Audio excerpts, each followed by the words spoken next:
Hello students, this is part 4 of the poem Television by Roald Dahl for Standard 9. In our previous video students, we learned that how poet has reflected to the fact that the parents are not taking any decision to stop the continuous habit of watching TV of their children. That is why the poet said that he has a solution which he wants everyone to hear clearly and attentively. The poet has highlighted to the fact that when there was no television set in the olden days, the children used to read books and only books, and that was no doubt far more productive and beneficial. The poet has earnestly requested the parents to throw away their television set. He requests to parents that the habit of watching TV for long and continuous hours is dangerous and unproductive. He has also made appeal to uninstall the monster and in place of that to install bookshelves. Now students, today we are going to begin this video from the lines. Then fill the shelves with lots of books, ignoring all the dirty looks, the screams and yells, the bites and kicks, and children hitting you with sticks. Fear not, because we promise you that in about a week or two of having nothing else to do.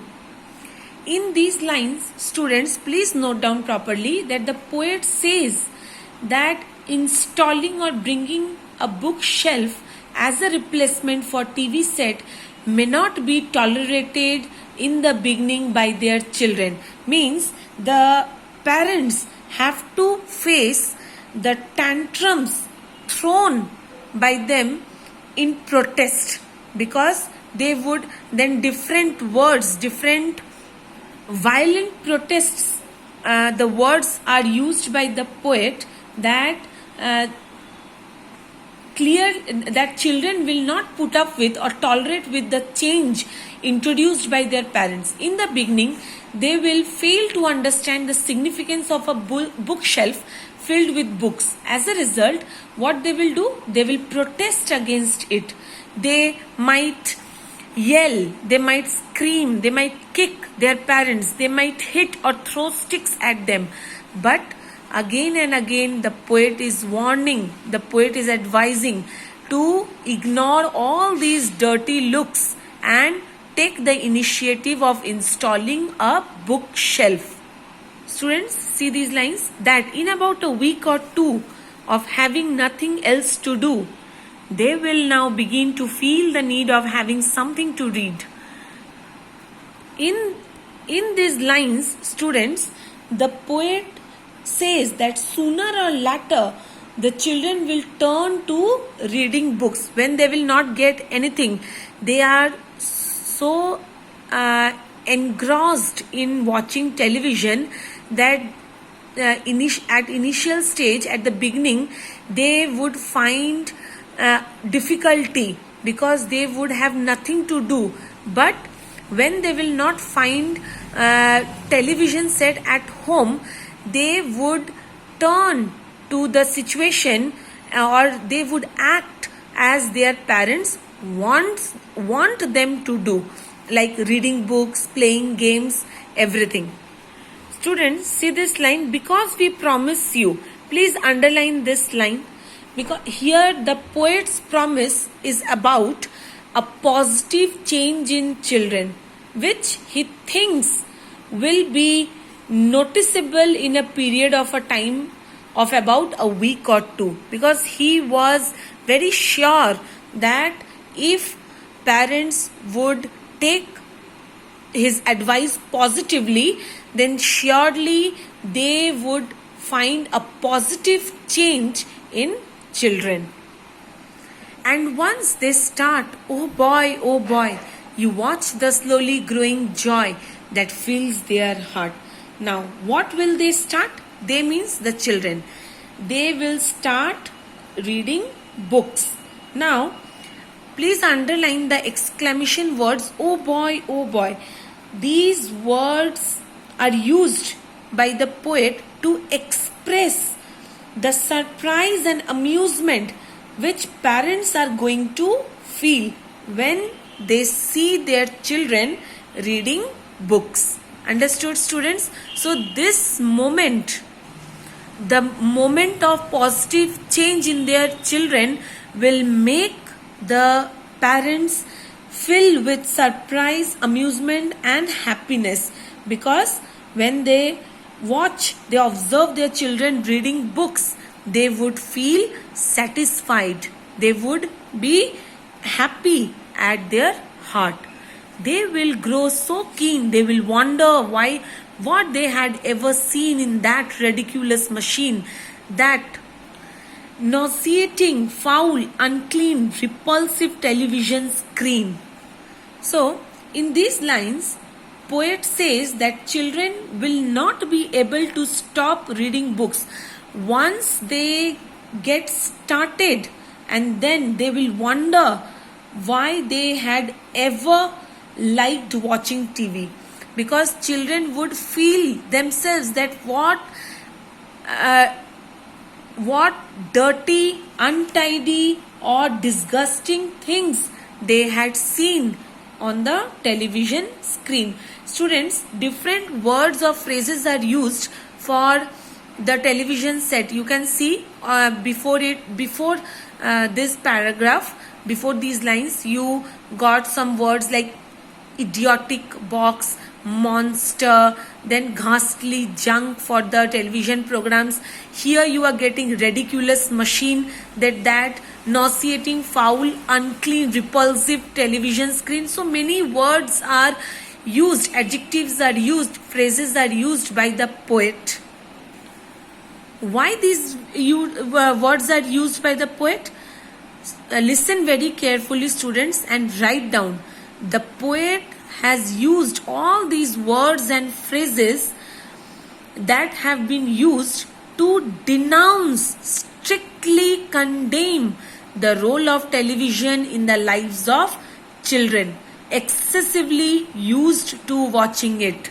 So this is very important, because already it has destroyed the creativity and imagination of the children. Students, see the last two lines. And later, each and every kid will love you more for what you did. Now, why the children will start loving their parents? Because the poet thinks, or according to the poet, the children will soon realize that their parents did a wonderful thing for them by throwing away the television and instead installing the lovely books, or introducing them with the lovely books to entertain and teach them so much. So due to this, they will love their parents. Now, so in the end, we learned that the children will thank their parents for introducing them to books. Students, now I want to ask a question to you. Can you give me the negative aspects of watching television as stated in the extract, or you yourself experience from your practical life, from your daily life, because you too are connected with the gadgets, the equipments, television, mobiles, everything nowadays. So can you relate some negative aspects of watching television? Yes, some answers I can also give you, that according to the poet, or according, if we relate with today's world, television is making children unimaginative, because it contains no knowledge at all, only shows content which contains no educational values, no moral values to learn, thus making them unimaginative. Children are not creative.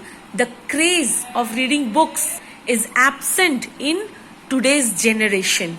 But at the same time, students, if we talk about the present scenario, to some extent, television is also needed to update us with everyday to-day events, because television gives us the things happening all over the world.